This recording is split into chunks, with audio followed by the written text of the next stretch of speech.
পুলিশের ভয় কাজ করে, না জানি কখন পুলিশ আমাকে ধরে নিয়ে যায়।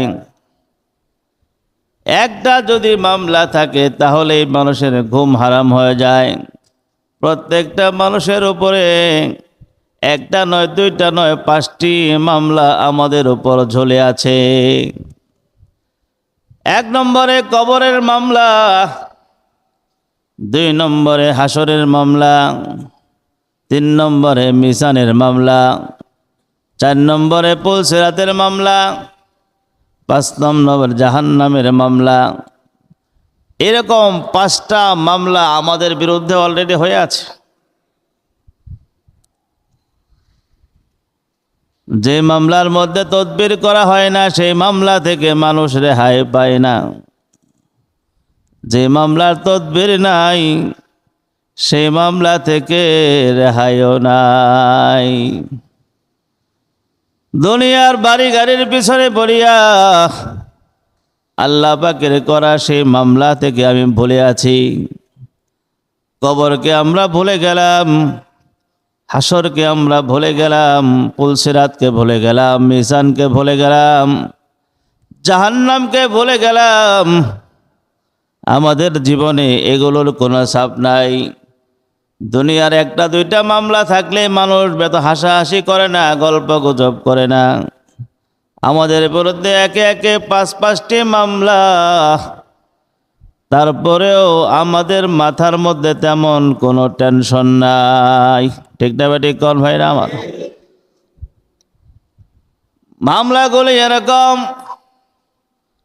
দুনিয়ার মধ্যে কেউ যদি মামলায় ফেসে যায় তাহলে ওই মামলায় আপিল করার সুযোগ থাকে।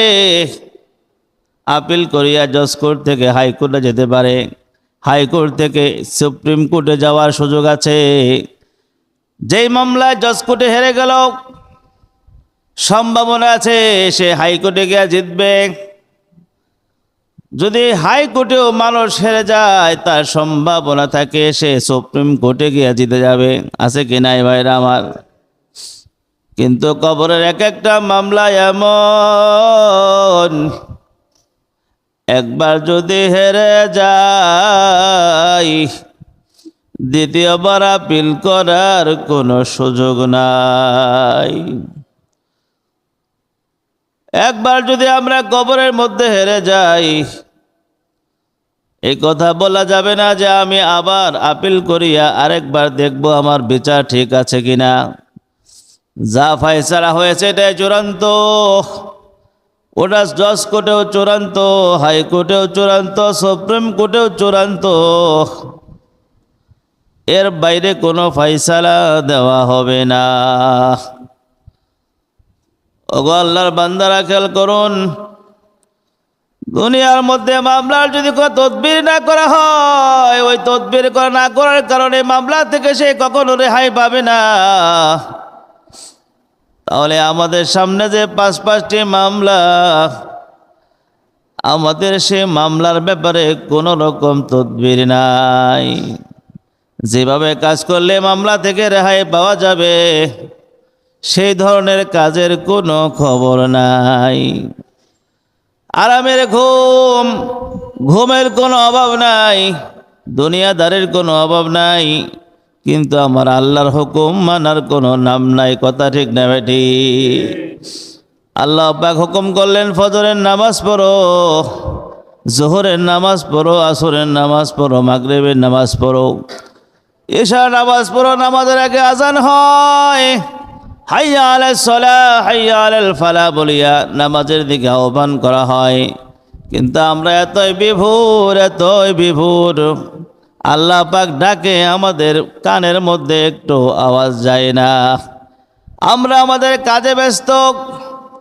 আল্লাহ পাক মুয়াজ্জিনের মাধ্যমে আমাদেরকে আহ্বান করে ডাকেন, কিন্তু আমরা আমাদের কাজে ব্যস্ত থাকি।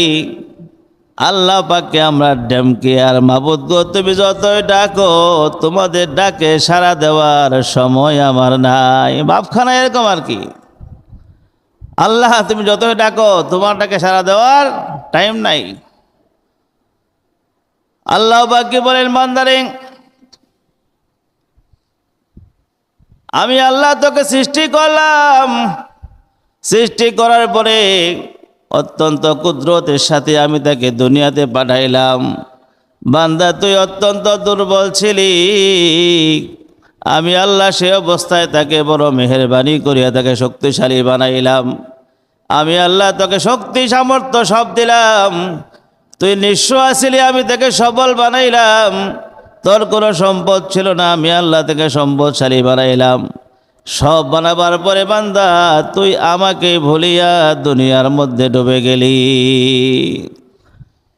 আমার দিকে তোর কোনো খেয়াল নাই, আমি যে তোর সব, তুই সেটাই ভুলে গেলি।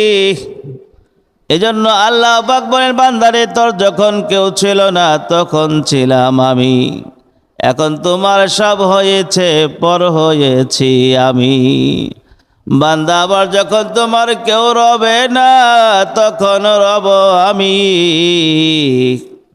আমার কাছে আসতে হবে যতই ভাবো তুমি। আল্লাহ সুবহানাহু ওয়া তাআলা আমাদেরকে বলেছেন, ওয়ালাকাদ জিতুমুনা ফুরাদা কামা খালাকনাকুম আউওয়ালা মাররাহ। হে বান্দা, তুমি দুনিয়ায় চলাফেরা করো, তোমার গোষ্ঠীকে নিয়ে চলাফেরা করো, তোমার আত্মীয় স্বজনের অভাব নাই, দল বলের কোনো অভাব নাই।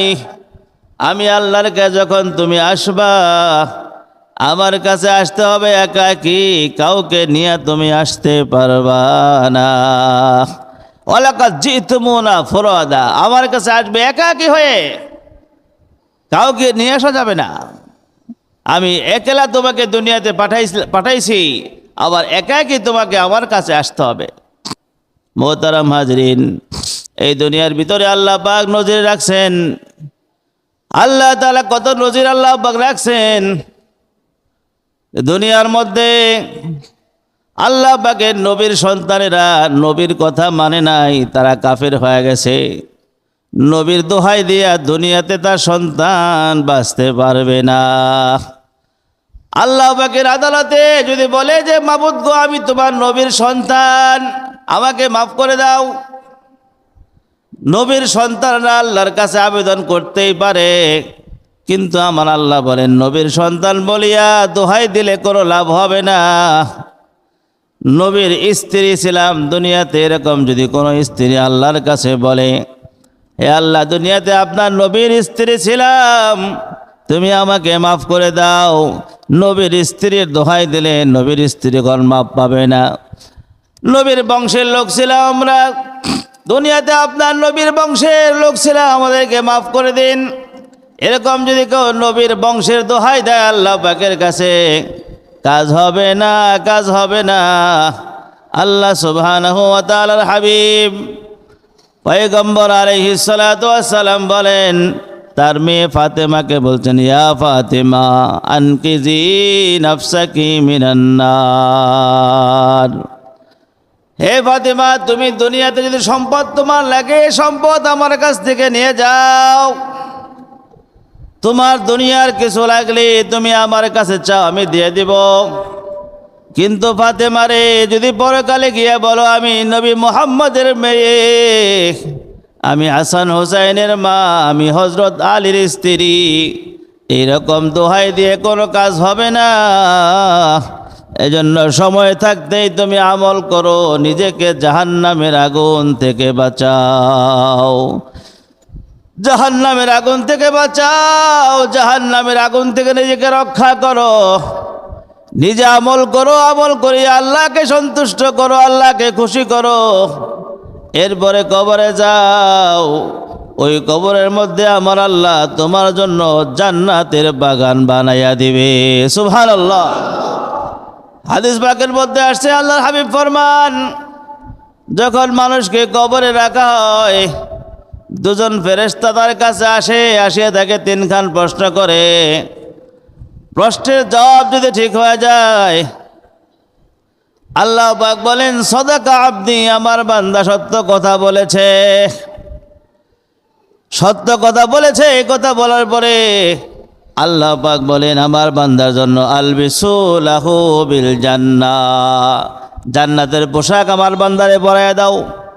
জান্নাতের লিবাস পরায় দাও, জান্নাতের বিছানা বিছায় দাও, জান্নাত থেকে একটি রাস্তা খুলে দাও জান্নাতের বাতাস, জান্নাতের সুঘ্রাণ পাওয়ার জন্য। এরপরে বলা হয় নাম কানাও মাতিল আরুস, হে আমার বান্দা তুমি এখন একটু ঘুমাও। যেমনে নববধূ বাসর ঘরে ঘুমায়া যায়, এমনি তুমি একটু ঘুমায়া যাও। ইসরায়েলের ফুঁক দেওয়ার আগ পর্যন্ত তোমাকে কেহই জাগ্রত করবে না। আল্লাহু আকবার। আমার ভাই দোস্ত, এই কবর কারোর জন্য জান্নাতের বাগান, কারোর জন্য জাহান্নামের গর্ত।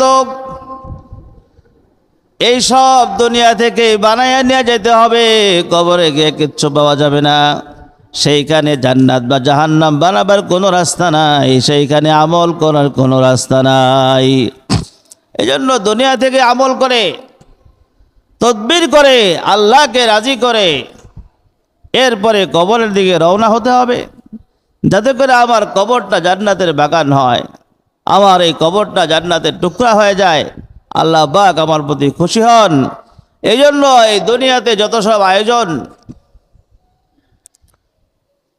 সম্মানিত হাজির, আল্লাহ সুবহানাহু ওয়া তাআলা কালায়ে পাকের মধ্যে বহু জায়গায় জাহান্নামের কথা বলেছেন।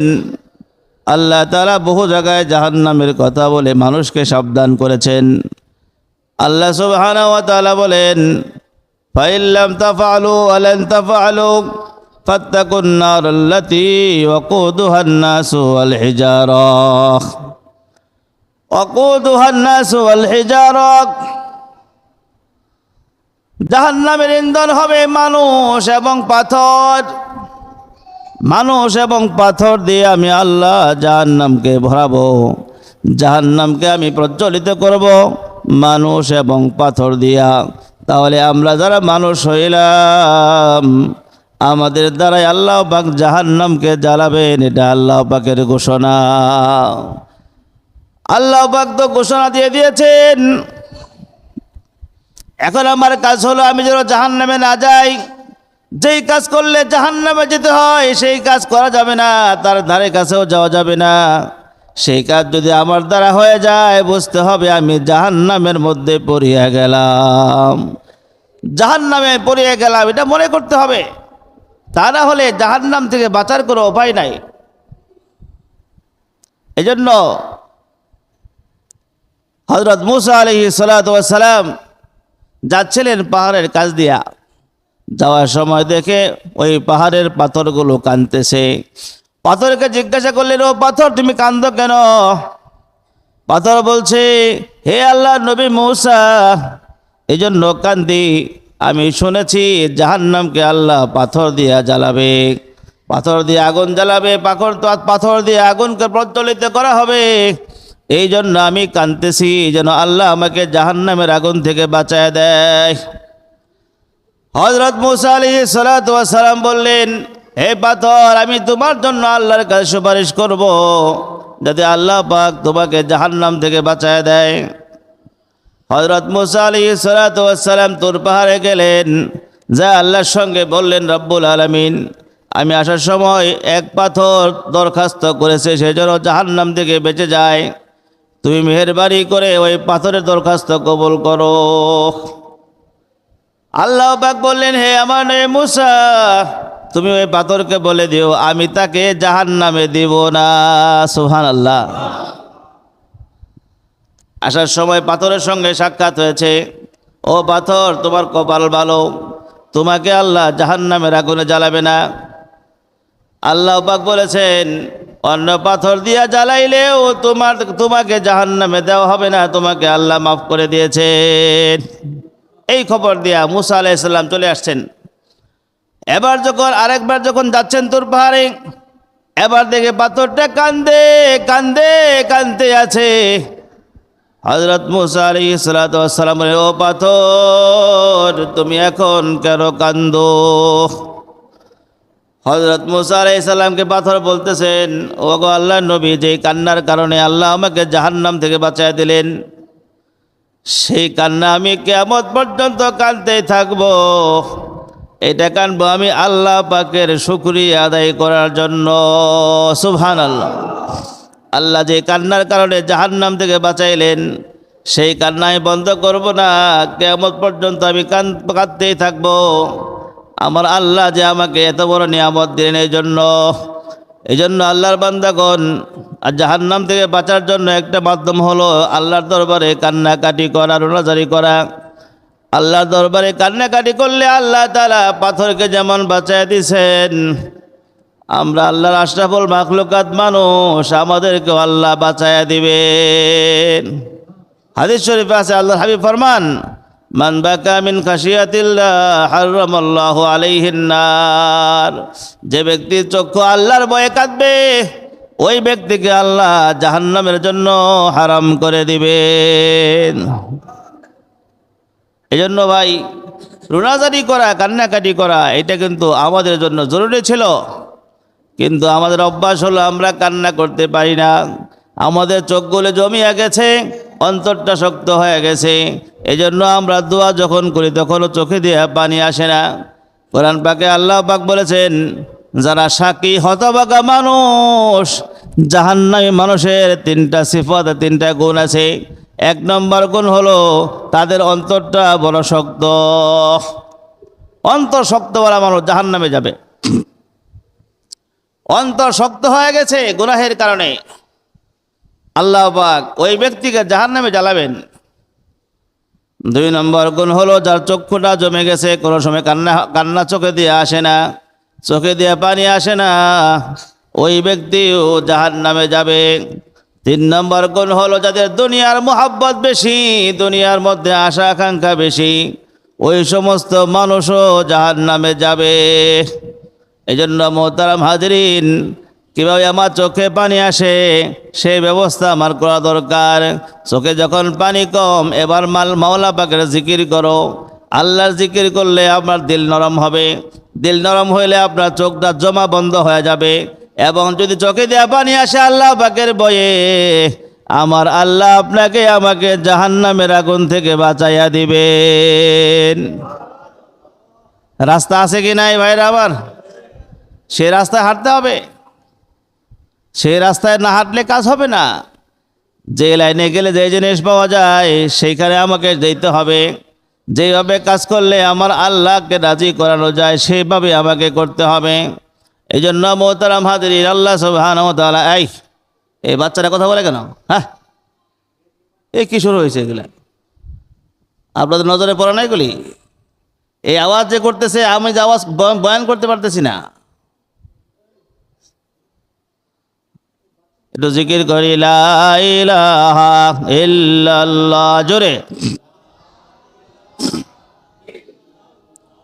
লা ইলাহা ইল্লাল্লাহ, লা ইলাহা ইল্লাল্লাহ, লা ইলাহা, লা ইলাহা ইল্লাল্লাহ, লা ইলাহা, লা ইলাহা ইল্লাল্লাহ মুহাম্মাদুর রাসূলুল্লাহ সাল্লাল্লাহু আলাইহি ওয়াসাল্লাম। আবু বকর সিদ্দিক রাদিয়াল্লাহু তাআলা আনহু, আল্লাহর নবীর প্রিয় সাহাবী, তিনি একদিন যাচ্ছেন, রাস্তা দিয়ে দেখে একটা পশু শুয়ে আছে। তিনি বললেন, ও পশু, তুই তো বড় ভাগ্যবান, তুই মানুষ না হইয়া পশু হয়েছ। আমি যে তোর মতো পশু হইতাম তাহলে আমার ভালো হইতো, আমার কোনো হিসাব নিকাশ থাকতো না, আমাকে জাহান্নামে যাওয়ার ভয় থাকতো না, মানুষ জব করে রেখে ফেলতো, আমার কোনো টেনশন হতো না। আবু বকর সিদ্দিক রাদিয়াল্লাহু তাআলা আনহু এই উম্মতের সবচেয়ে দামি সাহাবী, সবচেয়ে দামি ব্যক্তি। তিনিও আল্লাহ পাকের ভয়ে এরকম কথা বলতেন যে আমি যদি মানুষ না হইতাম তাহলে আমার জাহান্নামে যাওয়া লাগতো না। এরকম জাহান্নামকে তারা ভয় পাইতেন, জাহান্নামকে তারা সবসময় স্মরণে রাখতেন। এই জন্য হযরতে ওসমান রাদিয়াল্লাহু তাআলা আনহু কবরের পাশ দিয়ে যাওয়ার সময় এমন বেশি কান্না করতেন, কান্না করতে করতে ওনার দাড়ি মুবারক ভিজিয়া, তার সিনা মুবারক ভিজিয়া যাইত। লোকেরা জিজ্ঞেস করতো, আল্লাহর নবী ওসমান, তুমি এত কেন কান্দো? বলে যে আমি এই জন্য কান্দি, কবর হইল আখিরাতের প্রথম ঘাঁটি। এইখানে যদি আমি মুক্তি পাওয়া যাই, সমস্ত ঘাঁটির মধ্যে মুক্তি পাওয়া যাব। আর যদি আমি এখানে মুক্তি না পাই, তাহলে আমার কোনো উপায় নাই, সমস্ত ঘাঁটির মধ্যে আমি ধরা খেয়ে যাব। আল্লাহ সুবহানাহু ওয়া তাআলা এই সমস্ত মানুষদেরকে বানাইয়া আমাদেরকে শিক্ষা দিয়েছেন। তাদের কোনো গুনাহ ছিল না, তারা ছিলেন আশরাফুল মাখলুকাতের মধ্যে, নবীদের পর সবচেয়ে উত্তম মানুষ। তারা ছিলেন জান্নাতের সুসংবাদ তারা দুনিয়া থেকে পেয়েছেন। তারপরেও তারা কবরের ভয়ে, জাহান্নামের ভয়ে সবসময় কান্নাকাটি করতেন। দুনিয়ার মধ্যে আমরা কত নিয়ামত খাইলাম, ও বন্ধু, জাহান্নামে কোনো নিয়ামত নাই। যার ভাগ্যে জাহান্নাম লেখা আছে, তার কপালে কোনো নিয়ামত কোনো দিন জুটবে না। কোরআন পাকে আল্লাহ পাক বলেছেন, জাহান্নামের মানুষেরা জান্নাতীদেরকে একটা দরখাস্ত করবে, বলবে, ও জান্নাতি ভাইয়েরা, তোমরা খাওয়া দাওয়া করার পরে যে খাবারটুকু বাঁচিয়া যায়, ওই খাবারটুকু তোমরা আমাদের দিকে নিক্ষেপ করে দাও। জান্নাতীরা বলবে, ও জাহান্নামী ভাইয়েরা, তোমরা যে আমাদের ছোটা খাওয়ার জন্য আবেদন করছো, কিন্তু আমাদের উপরে আল্লাহর পক্ষ থেকে নির্দেশ হলো, ইন্নাল্লাহা হাররামাহুমা আলাল কাফিরিন, নিশ্চয় আল্লাহ তাআলা জাহান্নামের খাবার এবং পানীয় কাফেরদের জন্য আল্লাহ হারাম করে দিয়েছেন। এই জন্য দুনিয়ায় বড় আরাম করেছ, এখন আরামের জায়গায় ব্যারাম করো। দুনিয়ার মধ্যে যে সমস্ত মানুষ বেশি আরামে থাকে, তারাই বেশি আল্লাহকে ভুলে যায়। কথা ঠিক না ঠিক কর? যার যত বেশি আরাম, তার তত বেশি আল্লাহর সঙ্গে দুশ্মনী। যার যত সুযোগ সুবিধা বেশি, দেখবেন যে আল্লাহর সঙ্গে তার দুশ্মনীও বেশি। কথা ঠিক না ঠিক কর ভাইরা আমার? আল্লাহ সুবহানাহু ওয়া তাআলা সূরা ওয়াকিয়ার মধ্যে বলেছেন, ওয়া আসহাবুশ শিমালি মা আসহাবুশ শিমাল, যারা জাহান্নামের মধ্যে জাহান্নামবাসী হয়ে যাবে, বামপন্থী মানুষ যারা বামপন্থী হবেন, বামপন্থী মানুষেরা সব জাহান্নামে যাবে। আপনারা কোন পন্থী ভাইরা আমার? আপনারা ডানপন্থী না বামপন্থী? দেখেন, যারা দুনিয়াতেও বামপন্থী, এদের আচরণও জাহান্নামীদের মতোই। যারা দুনিয়াতে বামপন্থী হইয়া রাজনীতি করেন, তাদের আচরণও জাহান্নামীদের মতোই। একটু খুঁজলে দেখেন, ঠিক না ঠিক কোন ভাইরা আমার? তাহলে বামপন্থী হওয়া বড় বিপজ্জনক ব্যাপার সেবার আছে। আল্লাহ পাক ফরমান, যারা বামপন্থী হবেন, আসহাবুশ শিমাল যারা হবেন, তাদের সম্পর্কে আল্লাহ পাক বলেন, ফি সামুমি ওয়া হামিম, বলেন জাহান্নামের মধ্যে যারা যাবেন, আল্লাহ পাক তারা কি কি সমস্যার মধ্যে পড়বেন। এক নম্বর সমস্যা হলো, ঠান্ডা বাতাস জীবনে কোনোদিন পাবে না। ঠান্ডা বাতাস তার কপালে নাই। ফি সামুমি ওয়া হামিম, কপালে জুটবে গরম বাতাস। ও হামিমিন, এমন হবে ঠান্ডা পায় না গরম পানি। ওয়াজিল্লিম মিন ইয়াহমুম, ঠান্ডার জন্য মানুষ ছায়ার মধ্যে যায়। কথা ঠিক না ঠিক কোন? যখন রোদটা অনেক প্রখর হয়, কোনো গাছের ছায়া অথবা মেঘের ছায়া যদি পাওয়া যায়, কত শান্তি লাগে। ওই ছায়া পাওয়ার জন্য মানুষ দৌড়ায়, ছায়ার মধ্যে ঠান্ডা লাগবে। জাহান্নামীরা দেখবে আকাশের মধ্যে এরকম কি দেখা যায়, মেঘ দেখা যায়, ছায়া দেখা যায়, সেই দিকে তারা দৌড়াইয়া যাবে। যায় দেখবে সেই ছায়ার মধ্যে কোনো আরাম নাই, ওই ছায়াটাও ভীষণ গরম, ওই ছায়াটাও গরম। ওয়াজিল্লিম মিন ইয়াহমুম লা বারিদিন ওয়ালা কারীম, ওই ছায়া থেকে ঠান্ডাও দিবে না, কোনো আরামও দিবে না। ইন্নাহুম কানু ক্বাবলা যালিকা মুতরাফিন, আল্লাহ বলেন এই সমস্ত নাফরমানের দল দুনিয়ার মধ্যে বড়ই শান্তিতে ছিল, আরামে ছিল দুনিয়াতে। মূত্রাপানের প্রাচুর্যের অধিকারী, সম্পদে ধনে ঝনে ভরপুর, দুনিয়ার মধ্যে তারা আরামের মধ্যে ছিলেন, তাদের সন্তানের অভাব ছিল না, সম্পদের কোনো অভাব ছিল না, সাহায্যকারীর কোনো অভাব ছিল না। এই জন্য তারা দুনিয়াতে বেশি আমার নাফরমানি করছে। এই নাফরমানি করার কারণে আল্লাহ সুবহানাহু ওয়া তাআলা তাদের জন্য চিরদিনের জন্য আল্লাহ নিয়ামত সব হারাম করে দিয়েছেন।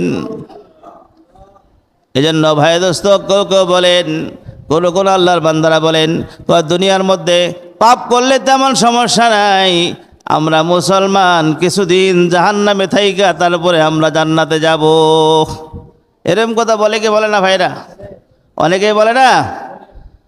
ধর্ম নিয়ে এত বেশি কঠোর হয় না, ধর্মের প্রতি এত আসক্ত হওয়া দরকার নাই, ধর্ম কিছু মানলেই হইল, আমরা মুসলমান, জাহান্নামে গেলেও আমরা অল্প দিন থাকবো, তারপরে সব জান্নাতি হয়ে যাব। এই ধরনের কথা কোন নাফরমান বলতেছেন।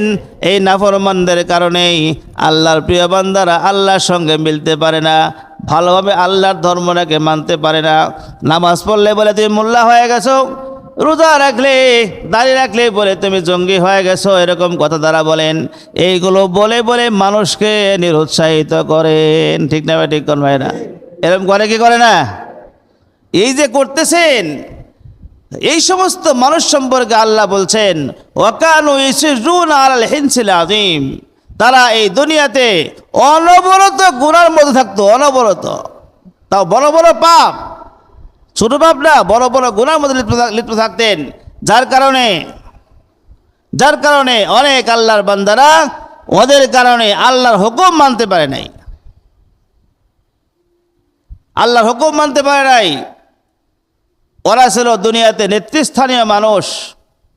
এই জন্য আল্লাহ সুবহানাহু ওয়া তাআলা এইখানে পরিষ্কার ঘোষণা করে দিয়েছেন ওয়াকানু ইসরুনা আলাল হিনসিল আযীম, যারা দুনিয়ার মধ্যে সম্পদ পেয়ে, দুনিয়ার মধ্যে ক্ষমতা পেয়ে, দুনিয়ার মধ্যে আল্লাহ নিয়ামত পেয়ে আল্লাহ পাকের নাফরমানিতে লিপ্ত আছেন, ওইসব মানুষ দুনিয়ার মধ্যে বেশি বেশি গুনার মধ্যে লিপ্ত আছেন।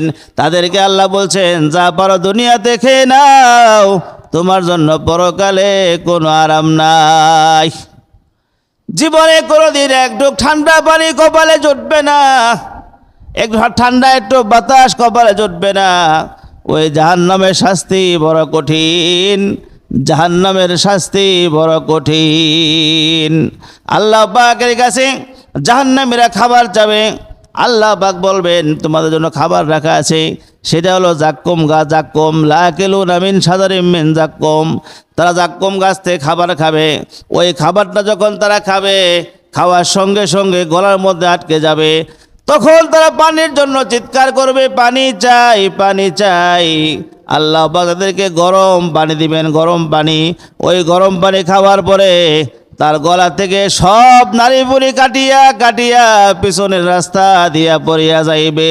বলে নাউজুবিল্লাহ। মধ্যে আল্লাহ পাক রাখছেন ওই জাহান্নাম থেকে বাঁচার জন্য আল্লাহ পাক ব্যবস্থাও দিয়েছেন। ওই ব্যবস্থাপত্র মোতাবেক আমল করতে না পারলে কোনো উপায় নাই। একজন যখন জাহান্নামে একবার ঢুকবে, ওইখান থেকে তার কিন্তু নিষ্কৃতি আর হবে না। লাবিসিনা ফিহা আহকাবা, একবার যদি জাহান্নামের ফয়সালা হয়ে যায়, যদি একবার আল্লাহ পাক জাহান্নামের ফয়সালা দিয়ে দেন, আল্লাহ যদি আমাদেরকে মাফ না করেন, তাহলে ওই জাহান্নামে একবার ঢোকার পরে 1000 বছর পর্যন্ত শুধু মানুষ কান্নাই করবে, 1000 বছর পর্যন্ত কান্না করবে। আল্লাহ পাককে ডাকবে ইয়া হান্নানু ইয়া মান্নান। আল্লাহ পাকের দুইখানা সিফাতি নাম, একটা হলো হান্নান আর একটা হলো মান্নান। এই দুই নাম ধরে জাহান্নামীরা আল্লাহ পাককে ডাকবে। কতদিন ডাকবে? 1000 বছর। কতদিন? 1000 বছর পরে আল্লাহ পাক বলবেন ক্বাল আকসাউ ফিহা ওয়ালা তুকাল্লিমুন। আল্লাহ পাক বলবেন খবরদার আমার সঙ্গে কথা কবি না, তোদের সঙ্গে আমার কোনো কথা নাই, যেখানে আমি রাখছি সেখানেই থাক, একটা সাউন্ড করবে না। এমন একটা ধমক দিয়া তাদেরকে বসাইয়া দেওয়া হবে। 1000 বছর পরে একটা কথা বলবেন, আর দুনিয়াতে আমার আল্লাহ এত দয়ালু আল্লাহ, আমরা যখন হাতটা উঠাই, হাত উঠাইতে দেরি হয়, আমার আল্লাহ তার ডাকে সাড়া দিতে দেরি হয় না। বান্দা যখন আল্লাহর কাছে বলে, আল্লাহ আমি তো পাপ করে ফেলেছি, রব্বুল আলামিন মেহেরবানি করে আমাকে মাফ করে দাও, যেই বলে বান্দা, আল্লাহ বলেন আমি আল্লাহ সঙ্গে সঙ্গেই তাদেরকে মাফ করে দেই। দুনিয়ায় এত দয়ালু আল্লাহ, হাসরের মাঠে এত কঠোর, জাহান্নামে যাওয়ার পরে এত কঠোর।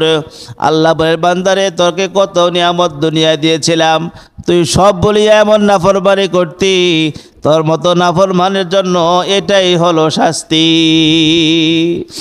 ওই জাহান্নামের ভিতরে আল্লাহ পাকে শাস্তি রাখছেন একটা, সেটা হলো আগুনের পাহাড়। আল্লাহ বানাইছেন আগুনের পাহাড়। দুনিয়ার মধ্যে আপনারা দেখছেন আগুনের পাহাড়, দেখেন না ভাইরা আমার? ইউটিউবেরও সার্চ দেবে, দেখবেন বিভিন্ন জায়গায় আগুনের পাহাড় আছে। আল্লাহ পাক কোরআন পাকে সূরা মুদ্দাসিরে বলছেন, আগুনের পাহাড় সম্পর্কে বলছেন, আল্লাহর নবীর এক দুশমন ছিল মক্কার মধ্যে, তার নাম ছিল ওয়ালিদ ইবনে মুগীরা। ওয়ালিদ বিন মুগীরা, তার ছিল 10 জন সন্তান, তার সম্পদের কোনো অভাব ছিল না। তার একটা বাগান ছিল মক্কা থেকে তায়েফ পর্যন্ত, সন্তান ছিল 10 জন। সমস্ত নেতারাই ওয়ালিদ বিন মুগীরাকে সম্মান করে কথা বলতো। এই ওয়ালিদ বিন মুগীরা, তার কথা আল্লাহ পাক বলেছেন রাসূলের 1 নম্বর দুশমন। এই দুশমন সম্পর্কে আল্লাহ বলেছেন, সাউরহিকুহু সাউদা জারনি ওয়ামান খালাকতু ওয়াহিদা, জারনি ওয়ামান খালাকতু ওয়াহিদা ওয়াজআলতু লাহু মালাম মামদুদা ওয়া বানিনা শুহুদা ওয়া মাহাদতু লাহু তামহিদা সুম্মা ইয়াতমাউ আন আসিদা কাল্লা ইন্নাহু কানা লিআয়াতিনা আনিদা। আল্লাহ তার সব নিয়ামতের কথা বলছেন। এত সব নিয়ামত দেওয়ার পরেও সে যখন আমার নবীর সঙ্গে বেঈমানি শুরু করেছে, আমার নবীর সঙ্গে দুশমনি করেছে, আল্লাহ বলেন আমি আল্লাহ তাকে জাহান্নামের পাহাড়ে উঠতে বাধ্য করব। নাউজুবিল্লাহ মিন যালিক। তাফসীরের মধ্যে লিখেছেন, তাফসীরের মধ্যে আসছে, এই আয়াতে তাফসীরের মধ্যে আসছে, সেই আগুনের পাহাড় আল্লাহ জাহান্নামে বানাইছেন। আল্লাহর বান্দাদেরকে যখন সেইখানে নিয়ে যাওয়া হবে, ওইখানে যখন নিয়ে যাওয়া হবে আল্লাহর বান্দাদেরকে, নিয়ে যাওয়ার পরে আগুনের পাহাড়ের সামনে দাঁড় করানো হবে। একটু খেয়াল করে দেখুন, আল্লাহ তাআলার সঙ্গে তো আমাদের কোনো চুক্তিপত্র হয় না যে আল্লাহ আমাকে জাহান্নাম দেবেন না। চুক্তি আছে এরকম? কথা বলে চুক্তি আছে? আমরা নাফরমানি করব, আমাকে জাহান্নামে দিবেন না, এমন কোনো চুক্তি আল্লাহর সঙ্গে হয় নাই। জাহান্নামে আমাদের যাওয়া লাগতে পারে কি পারে না? শুধু আল্লাহ কাফেরদেরকে জাহান্নামে দিবেন না, অনেক মুসলমান যারা নাফরমান, ওই নাফরমানদেরকেও আল্লাহ জাহান্নামে দিবেন। ওয়াদা আছে কি নাই ভাইরা আমার? দুই থাইকা থেকে একটু খেয়াল করে দেখুন। আল্লাহ বলতেছেন সাউরহিকুহু সাউদা, আমি তাকে জাহান্নামের পাহাড়ে আরোহণ করাবো। এই কথাটা যদিও ওয়ালিদ বিন মুগীরার জন্য বলা হয়েছে, কিন্তু দুনিয়ার মধ্যে যত পাপী সম্প্রদায় আছেন, যদি আল্লাহ ক্ষমা না করিয়া জাহান্নামে দেয়া দেন, তাহলে সেইখানে এরকম শাস্তির আশঙ্কা আছে কি নাই?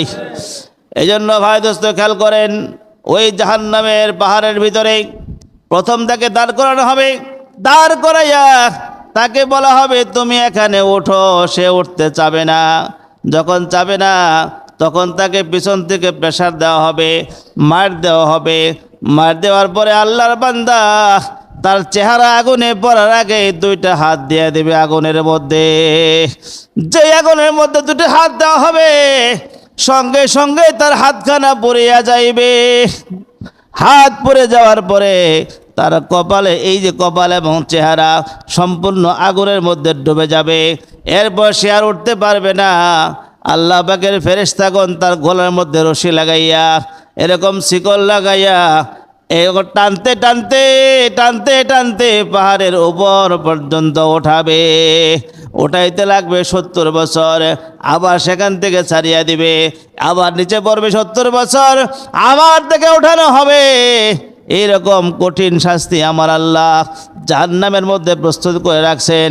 আমরা সকলেই বলি আল্লাহুম্মা আজিরনা মিনান নার, আল্লাহুম্মা আজিরনা মিনান নার, আল্লাহুম্মা আজিরনা মিনান নার। হে আল্লাহ, আপনি আমাদেরকে জাহান্নামের আগুন থেকে বাঁচায় দেন। হে আল্লাহ, আপনি আমাদেরকে জাহান্নামের আগুন থেকে বাঁচায় দেন। আল্লাহ, আমরা সেই আগুনের মধ্যে এক মুহূর্ত থাকতে পারবো না। আল্লাহ মাবুদ গো, একবার যদি জাহান্নামের ফয়সালা হয়ে যায়, ওই আগুনের থেকে বাঁচার কোনো উপায় থাকবে না। এই জন্য আমার ভাইরা, বন্ধুরা, চক্ষুর একটু বন্ধ করেন, একটু বন্ধ করে একটু খেয়াল করেন। আমরা সারাদিন কত নাফরমানি করি, কত যে আল্লাহর হুকুম লঙ্ঘন করি। আমরা আল্লাহর হুকুম, প্রধান হুকুম নামাজটা ঠিক মতো পড়ি না। নামাজের সময় হইলে আমাদের কোনো বাহানার শেষ নাই। আল্লাহর হুকুম মানতে আমাদের কত সমস্যা, আমরা আসলে বুঝতে পারি নাই আমাদের সামনে কত বিপদ আছে। আল্লাহ পাকের রসুলগণ সত্য কথা বলে গেছেন, লক্ষাধিক নবী রসুল সত্য কথা বলে গেছেন, সমস্ত সাহাবাগণ সত্য কথা বলে গেছেন। আল্লাহর কোরআন মিথ্যা বলে নাই, এই কোরআনে কোনো ভুল নাই। আমার ভাইরা, এতে কোনো সন্দেহ আছে ভাই? কোরআনে কোনো ভুল নাই। আল্লাহ পাক বলেছেন সূরা বাকারা 2 নম্বর আয়াতে, যালিকাল কিতাবু লা রাইবা ফীহ, লা রাইবা ফীহ, আল্লাহর কালামে কোনো ভুল নাই। যদি এটা ভুল না থাকে, নামাজ না পড়লেও জাহান্নামে যাওয়া লাগবে, এর মধ্যেও কোনো ভুল নাই। ঠিক না বেঠিক কর ভাইরা আমার? সন্দেহ আছে মুসলমান ভাইরা? নামাজ পড়ো না, নামাজের টাইমে দোকানের মধ্যে বসে থাকো, বসে বসে গল্প গুজব করো।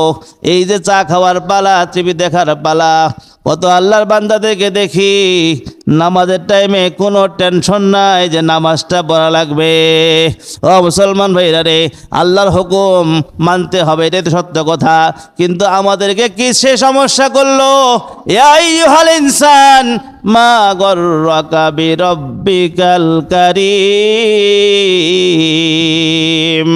হে ইনসান, হে মানব জাতি, ইয়া আইয়ুহাল ইনসান মা গররাকা, কিসে তোমাকে ধোকায় ফেলে রাখলো? বিরব্বিকাল কারীম, দয়াময় আল্লাহ থেকে। কিসে ধোকা দিল? ডাকছেন আল্লাহ তাআলা, জবাব দেব সঙ্গে সঙ্গে, এটাই তো নিয়ম ছিল। মনিবের কাজ হলো ডাকা, গোলামের কাজ তাকে সাড়া দেওয়া। আমাকে ডাকলো কত? প্রতিদিন 5 বার করিয়া। বয়স হয়ে গেল 50 বছর, জীবনেও তার ডাকে সাড়া দিলাম না। এমন মানুষ আছে কি নাই? এমন কপাল পোড়া আছে যারা শুক্রবারের জুমার নামাজটাও ঠিক মতো পড়ে না, জুমার নামাজে ঠিক মতো হাজির হয় না। এমনি হয় 5 ওয়াক্ত নামাজ তো পড়েই না, ঘরের মধ্যে পর্দার কোনো বালাই নাই। এইভাবে সুদে ঘুষের সঙ্গে জড়িত আছে। এমনিভাবে মানুষের কি ঠকায়, মানুষকে জুলুম করে। কত আল্লাহর বান্দা আছেন, কত ভাবে যে মানুষকে জুলুম করা হয়, এর কোনো ঠিক ঠিকানা নাই। কথা ঠিক না ঠিক কর? ও জুলুম যারা আমরা করি আমার ভাইরা রে, জুলুমবাজ মানুষেরা পুলসিরাতের সামনে দাঁড়ায়া যাবে। জুলুমের বিচার করা পর্যন্ত একটা জালেম পুলসিরাত পার হতে পারবে না। একজন নয়, একজন জালেম যে নাকি মানুষের উপর জুলুম করে, পুলসিরাত পার হতে পারবে না। ওকে ওখানে দাঁড় করে রাখা হবে, তার হিসাব নেওয়া হবে, এবং যদি সে পার পেয়ে যায় তো তাকে পার করা হবে, নতুবা জাহান্নামে নিক্ষেপ করা হবে। মাতালুল গারি জুলমুন, এই জুলুমের কোনো সীমা নাই। জুলুম করতে করতে জুলুমের পাহাড় হয়ে গেছে, গুনাহ করতে করতে গুনার পাহাড় হয়ে গেছে, কোনো খবর নাই। আমার ভাই দোস্ত, এখনো সময় আছে। আসুন আমরা আল্লাহর কাছে প্রার্থনা করি, আসুন আমরা আল্লাহর কাছে বলি, আল্লাহ তাআলা যেন আমাদেরকে আল্লাহর হুকুম মেনে আল্লাহকে রাজি করে আমরা যেন দুনিয়া থেকে যেতে পারি, সেই ব্যবস্থা আমাদের করা লাগবে কি লাগবে না ভাইরা আমার? আল্লাহর কাছে কান্নাকারি করা দরকার আছে কি নাই? আছে কি নাই? নামাজ পড়া দরকার আছে কি নাই? নামাজ শুধু মৌলবীরা পড়বে, শুধু উলামারা নামাজ পড়বে, ইমাম সাহেব আর 2-4 জন মুসল্লি নামাজ পড়বে, আর পুরা মহল্লাবাসী শুধু ঘুমায় থাকবে। এইটাকে মুসলমানদের শান ছিল। আমার ভাই দোস্ত, এইগুলি দিয়ে কোনো কাজ হবে না। আমাদেরকে ফিরে আসতে হবে কোরআনের পথে, ফিরে আসতে হবে আল্লাহ নবীর দিকে, আল্লাহর দিকে। আমাদেরকে রোনাজারি করে কান্নাকারি করে আল্লাহকে রাজি করতে হবে, পাপের জগৎকে ছেড়ে দিতে হবে। পাপের এক জগৎ আছে ভাই, পাপের এক জগৎ আছে। একটা পাপ করলে আরেকটা পাপ থেকে আকর্ষণ করে, একটা গুনাহ করলে আরেকটা গুনাহ থেকে আকর্ষণ করে নিয়ে যায়, একটা করলে আরেকটা, একটা করলে আরেকটা। দেখবেন নামাজ যখন সময় মতো পড়েন নাই, ওই নামাজ পড়েন নামাজকে আপনাকে আকর্ষণ করতেছে, ওই নামাজও আপনার কপালে হবে না। এইভাবে আপনি একটা গুনাহ করলে আরেকটা গুনাহ আপনার দ্বারা হয়ে যাবে, হতে হতে গুনাহের রাজ্যে আপনি রাজা হয়ে যাবেন। এইভাবে মানুষ গুনার মধ্যে ডুবে যায়, আল্লাহর হুকুম ছাড়তে ছাড়তে, আল্লাহর হুকুমে নাফরমানি করতে করতে টাটকা শয়তান হয়ে যায়। সুরতে ভালো মাগা শয়তান নম্বর 1 আছে কি রে ভাইরা আমার? এরকম আল্লাহর বান্দা যারা আছে, গুনাহের রাজ্যের যারা রাজা, তাদেরকে বলবো ভাই আসুন তওবা করি, আল্লাহর কাছে ফরিয়াদ করি, আল্লাহ যেন আমাদেরকে মাফ করে। এই জন্য ভাইও জাহান্নাম থেকে আমাদেরকে বাঁচতে হবে। আল্লাহ রসুল তার মেয়েকে বলছেন, হে ফাতেমা, নিজেকে জাহান্নামের আগুন থেকে বাঁচাও। কারো দোহাই দিয়ে কাজ হবে না, অমুকের দিয়ে কাজ হবে না, তমুক দিয়ে কোনো কাজ হবে না। এরকম ভাবে ভাইয়েরা আমার, আপনি যদি টাকা পয়সা দিয়ে আল্লাহর কাছে মাপ পাইতে, আজকাল সাউন্ড নাই কেন না মাইকের মধ্যে? সাউন্ড আছে, শোনেন কথা শোনেন, শোনা যায়? পাক ওইখানে কোনো ঘুষ গ্রহণ করবেন না, কোনো ঘুষ আল্লাহ গ্রহণ করবেন না। ওয়াত্তাকু ইয়াওমান লা তাজজি নাফসুন আন নাফসিন শাইআ ওয়ালা ইউকবালু মিনহা শাফাআতু ওয়ালা ইউখাযু মিনহা আদলু ওয়ালা হুম ইউনসারুন। আল্লাহ পাক বলেন, এমন দিনকে ভয় করো যেই দিবসে আমার আল্লাহ তাআলা কারো থেকে কোনো সুপারিশ কবুল করবেন না, এবং আল্লাহ পাক কারো থেকে কোনো ঘুষ গ্রহণ করবেন না। ঘুষ দিয়া মাপ পাওয়া যাবে না, ঘুষে কোনো কাজ হবে না। আপনি মারা গেলে আপনার সম্পদ আছে, আপনি 5টা গরু জবাই করে মানুষকে খাওয়াইলেন, আচ্ছা ভাই তার সম্পদ না, সে কি খাওয়াবে? যদি আল্লাহর কাছে এই নিয়মটা গ্রহণযোগ্য হতো যে আপনি ঘুষ দিয়ে পার পাওয়া যায়, আপনার সম্পদ আছে, আপনি তাকে ঘুষ দিলেন, আল্লাহকে 5টা গরু দিলেন, আল্লাহ খুশি হয়ে আপনাকে মাফ করে দিল। আর যার টাকা নাই, পয়সা না, সে দিবে কি? কি বলেন, সম্ভব দেওয়া? গরিব মানুষ যারা আছেন, তাদের তো টাকা পয়সা নাই। এই জন্য আল্লাহ তাআলা শুরু থেকেই ওই ঘুষের মাসলা খতম করে দিয়েছেন। যা ঘুষ তোরা দুনিয়ার মধ্যে দে, আমার কাছে কোনো ঘুষ চলবে না। তারপরেও মানুষ ঘুষ দিবার চায়। মানুষ যখন মারা যায়, মানুষ তাকে ওই যে 3 দিনের দিন মানুষ আল্লাহকে রাজি করার জন্য বাবা মা সম্পদ থেকে তারা দান করে আল্লাহর পথে, খরচা করে আল্লাহর পথে। ওই সকল মানুষেরা বোনের হক দেয় না, ঠিক না ঠিক? আওয়াজ দেখুন না, ঠিক না ঠিক? যে নাকি এত টাকা খরচা করতেছে মানুষকে খাওয়ানোর জন্য, যাতে আল্লাহ আমার আব্বাকে মাফ করে দেয়, আমার আম্মাকে মাফ করে দেয়, এই লোকগুলোই বোনের হক না দিয়া বোনের হক মেরে দেয়, ভাইয়ের হক মেরে দেয়, বোনের হক মেরে দেয়, আত্মীয় স্বজনের হক দেয় না। হক না দিয়া এই লোকটা কি করতেছেন?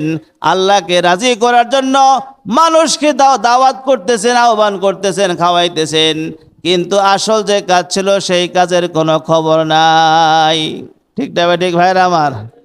আসল ঘরের ফরজটায় দেহের ঘরে চান্দা, যেই কাজ করলে আল্লাহ খুশি হবেন সেই কাজের খবর নাই। মানুষকে দেখানোর মতো যে সমস্ত রিয়াওয়ালা কাজ, সেগুলো আমরা করে করে আল্লাহকে খুশি করতে চাই। এই রাস্তা হলো বাতিল রাস্তা, এটা দিয়ে কোনোদিনও আল্লাহ রাজি হবেন না। আমার ভাইরা বন্ধুরা, আল্লাহ সুবহানাহু ওয়া তাআলা কালায়ে পাকের মধ্যে আরেক জায়গায় এই কথা বলেছেন, ফাল্লাযীনা কাফারু কুত্তিআত লাহুম সিয়াবুম মিন নারি সাব্বু মিন ফাওকি রুউসিহিমুল হামিম। ওই আমি জাহান্নামের কথা বলছিলাম, আল্লাহ জাহান্নামের মধ্যে আপনাকে আমাকে একটা পোশাক দিবেন, সেই পোশাকের নাম হলো আগুনের পোশাক। ধরে বলেন নাউজুবিল্লাহ। জাহান্নামে যাওয়ার আশা যাদের আছে, যারা বলেন জাহান্নামে গেলে কোনো সমস্যা নাই, ভালো করে শুনে রাখেন, জাহান্নামের আমল করতে 100 বার ভেবে দেখুন যে আমল করলে আল্লাহ জাহান্নাম দেবেন গুনাহে কবিরা অথবা শিরকি গুনাহ অথবা কুফরি গুনাহ। এই সমস্ত গুনাহ থেকে বাঁচার জন্য আপনার চেষ্টা করতে হবে। আমার ভাই দোস্ত, আল্লাহ বলেন জাহান্নামে গেলে তোমাকে জাহান্নামের মধ্যে আগুনের পোশাক দেওয়া হবে, আগুনের পায়জামা দেওয়া হবে, সারাবিলহুম মিন কাতিরান, আগুনের পায়জামা আপনাকে আমাকে পরায় দেওয়া হবে, আগুনের পোশাক পরায় দেওয়া হবে। এরপরে আল্লাহ পাক বলেছেন লাহুম মিন ফাওকিহিম যুলাল, আপনাকে সামিয়ানা দেওয়া হবে, সামিয়ানা, ওইটা হবে আগুনের ধোঁয়ার, সেই সামিয়ানা দেওয়া হবে, সেই সামিয়ানার থেকে খালি গরম পড়বে, গরম। নিচের বিছানা দেওয়া হবে আগুনের, সব দিকে শুধু আগুনের পোশাক, আগুনের বিছানা, আগুন, আগুনের গরমকৃত গরম পানি, এই সব কিছু জাহান্নামবাসীদেরকে দেওয়া হবে। আমার ভাই দোস্ত, এরকম শাস্তি আমরা সহ্য করতে পারবো ভাইয়েরা আমার? পারবো? তাহলে ক্ষমতা আছে এরকম? যদি না থাকে, এই দুনিয়ার ভিতরেই আমরা আল্লাহর সঙ্গে সন্ধি করে ফেলি, হে আল্লাহ নাফরমানি হয়ে গেছে, আপনার সঙ্গে আমরা বন্ধুত্ব করতে পারি নাই, এখনো সময় আছে, আল্লাহর সঙ্গে আমরা তাল্লুক করে নেই, সম্পর্ক করে নেই, আল্লাহর সঙ্গে সন্ধি করে নেই, যাতে করে আল্লাহ দুনিয়াতে আমাকে মাফ করে দেন, এই দুনিয়া থেকে যেন আমি আল্লাহর মেহমান হয়ে আল্লাহর কাছে যেতে পারি। সেজন্য আল্লাহর সঙ্গে আমাদের দোস্তি করতে হবে, মুহাব্বতের তাল্লুক বানাইতে হবে, নামাজের মধ্যে মুহাব্বতের সঙ্গে নামাজ পড়তে হবে, আল্লাহর জিকির আজকার করতে হবে। ভাই এগুলো কোনো কঠিন কাজ না, সহজ কাজ? কথা বলেন। নামাজ পড়া কঠিন কাজ, তবে আল্লাহ বলেছেন ওয়াইন্নাহা লাকাবীরাতুন ইল্লা আলাল খাশিন, যে সমস্ত মানুষ আল্লাহকে ভয় করে না ওদের জন্য নামাজ পড়া ভীষণ কঠিন কাজ। নামাজে হাজির হওয়া ভীষণ কঠিন কাজ যারা আল্লাহকে ভয় করে না। আমরা তো আল্লাহকে ভয় করি ভাই, আমরা আল্লাহকে ভয় করি। আল্লাহকে ভয় করা, আল্লাহর হুকুম মানা, এটার মধ্যে আল্লাহ কামিয়াবি রাখছেন, এটার মধ্যে কামিয়াবি রাখছেন। পরকালের মামলাগুলি আল্লাহ পাক উঠায় দেবেন, আমার কোনো টেনশন থাকবে না, না কবরে, না হাসরে, না পুলসিরাতে, না মিজানে। যে ব্যক্তি ইহতিমামের সঙ্গে 5 ওয়াক্ত নামাজ পড়বে, আল্লাহ তাকে 5টা পুরস্কার দিবেন, বলেন সুবহানাল্লাহ। 1 নম্বর, রিজিকের অভাব দূর করে দিবেন, রিজিকের সমস্যা দূর করে দিবেন, কবরের আযাবকে আল্লাহ মাফ করে দিবেন, হাসরের ময়দান ডান হাতে আমলনামা দিবেন, পুলসিরাত পার করে দিবেন, আল্লাহ তাআলা জান্নাতের মধ্যে ঠিকানা দিয়ে দিবেন, জোরে বলেন সুবহানাল্লাহ। তাহলে যদি আমি নামাজ পড়ি, নামাজের দ্বারা আমার অনেক সমস্যা সমাধান হয়ে গেল। অনেক আল্লাহর বান্দারা এই জন্য নামাজ পড়েন না, ও হুজুর আমি তো ঠিক মতো নামাজের নিয়ত পারি না, নামাজের নিয়ম কারণ পারি না, আমার নামাজকে আল্লাহ কবুল করবে, এটা পড়ে লাভ কি? আছে কিনা এরকম কিছু কিছু মানুষ? আছে না? ভয় পায়। ওই সমস্ত আল্লাহর বান্দাদেরকে বলবো, আপনি অযথাই ভয় পাচ্ছেন, আপনি নিয়ত পারেন না, এজন্য নামাজ পড়েন না। ও ভাই, আল্লাহ তাআলা আপনাকে মসজিদে আসার জন্য যে সুস্থ রাখছেন, আপনি মসজিদে আসেন, আইসা আপনি সুন্দর করে ওযু করেন, ওযু করিয়া আল্লাহ পাকের সামনে প্রথম কাতারে দাঁড়াইয়া যান। যদি কিছু না পারেন, আপনি তো আল্লাহু আকবার বলতে পারেন, এমন কোনো লোক নাই, এমন কোনো মুসলমান নাই যিনি আল্লাহু আকবার বলতে পারেন না। কথা ঠিক না ঠিক কোন ভাইরা আমার? আপনি আল্লাহু আকবার বলিয়া এ তাকবীরে তাহরিমা বেঁধেছেন, এবার আপনি সানা পারেন না, এরপরে আল্লাহ পাকের কোরআন থেকে আপনার কোনো কিছু ইয়াদ নাই, সূরা ফাতিহাও পারেন না, পুরো কোরআন তেলাওয়াত করতে পারেন না। ও ভাই, আপনি শুধু দাঁড়ায়া যান, ইমামের পিছে ইক্তেদা করেন। কিছুই যদি না পারেন, আপনি ইমামের পিছনে কেরাত পড়া লাগে না, আপনি শুধু রুকুর মধ্যে যাবেন, রুকুতে যায় বলবেন সুবহান রাব্বিয়াল আযীম, এরপরে সামি আল্লাহু লিমান হামিদা ইমাম সাহেব বলবে, আপনি বলবেন রব্বানা লাকাল হামদ, এরপর যাবেন সাজদার মধ্যে, সাজদায় গিয়ে আপনি বলবেন সুবহান রাব্বিয়াল আলা। এইভাবে আপনি নামাজ খান শেষ করেন। আপনার নামাজের মধ্যে যেইখানে কিচ্ছু পারেন না, শুধু বলবেন সুবহানাল্লাহ, আলহামদুলিল্লাহ, আল্লাহু আকবার, লা ইলাহা ইল্লাল্লাহ। কি বলবেন? সুবহানাল্লাহ, আলহামদুলিল্লাহ, আল্লাহু আকবার, লা ইলাহা ইল্লাল্লাহ। এরকম পারবেন না সবাই ইনশাআল্লাহ? এরকম পারা কি কঠিন কাজ? কথা বলেন, কঠিন কাজ? এই তাসবিহগুলো যদি আপনি নামাজের জায়গা মতো পড়েন, তারপরে আমার আল্লাহ বলবেন আমার বান্দা আমার দরবারে হাজির হয়ে গেছে। আল্লাহু আকবার। নামাজ পড়া কঠিন কিছু নয়, আল্লাহকে রাজি করাও বড় সহজ, কিন্তু শয়তান আমাকে ধোকার মধ্যে ফেলে রেখেছে।